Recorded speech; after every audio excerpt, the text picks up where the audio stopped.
આપણે સૌ અહીંયા દેશના ગૌરવ પર્વ પ્રજાસત્તાક દિવસના નિમિત્તે એકત્રિત થયા છીએ। 26 જાન્યુઆરી માત્ર એક દિવસ નથી, પરંતુ તે દિવસ છે જ્યારે ભારત પોતાનું સંવિધાન સ્વીકારીને સાચા અર્થમાં લોકતંત્ર અને પ્રજાસત્તાક રાષ્ટ્ર તરીકે ઓળખ મેળવી। 26 જાન્યુઆરી 1950ના રોજ દેશનું સંવિધાન અમલમાં આવ્યું। આ સંવિધાન આપણને જીવન જીવવાની દિશા આપે છે। ડોક્ટર ભીમરાવ આંબેડકરજીના નેતૃત્વ હેઠળ રચાયેલું આ સંવિધાન વિશ્વનું સૌથી મોટું લિખિત સંવિધાન છે। તેમાં દરેક નાગરિકને સમાન અધિકાર, સ્વતંત્રતા અને ન્યાયની ખાતરી આપવામાં આવી છે। આપણે ગર્વથી કહી શકીએ છીએ કે ભારત એક લોકશાહી દેશ છે, જ્યાં દરેક નાગરિકને પોતાના વિચાર વ્યક્ત કરવાનો અધિકાર છે, પરંતુ આ અધિકારો સાથે સાથે આપણે કેટલીક ફરજો પણ આવે છે। સારો નાગરિક બનવા માટે દેશના નિયમોનું પાલન કરવું, સ્વચ્છતા જાળવવી, પર્યાવરણનું રક્ષણ કરવું અને એકબીજાનું સન્માન કરવું તે ખૂબ જરૂરી છે। ભારત એકતામાં વિવિધતાનું ઉત્તમ ઉદાહરણ છે।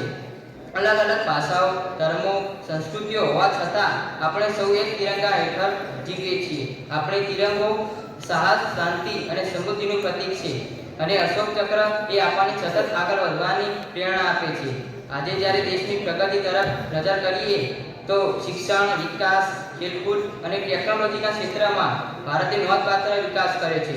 આ વિકાસ પાછળ આપણા સૈનિકો, વૈજ્ઞાનિકો, ખેડૂતો અને યુવાનોના અવિરત પ્રયત્નો છે। યુવાનો તરીકે આપણું કર્તવ્ય છે કે આપણે ઈમાનદારી, મહેનત અને દેશપ્રેમ સાથે કાર્ય કરીએ। આપણો દેશ આપણાથી અપેક્ષા રાખે છે કે આપણે તેને વધુ મજબૂત અને સમૃદ્ધ કરીએ। આ શુભ દિવસે આપણે સૌ પ્રતિજ્ઞા લઈએ કે દેશની એકતા અને અખંડિતતા જાળવી રાખીશું અને ભારતને વિશ્વમાં શ્રેષ્ઠ બનાવવા માટે યોગદાન આપીશું। અંતમાં હું વાણીને વિરામ આપતા બે પંક્તિઓ કહેવા માંગીશ। વીરોના બલિદાનથી મળ્યું સ્વતંત્રતાનું માન, સંવિધાનથી મળે આપણને અધિકાર અને ઓળખાણ।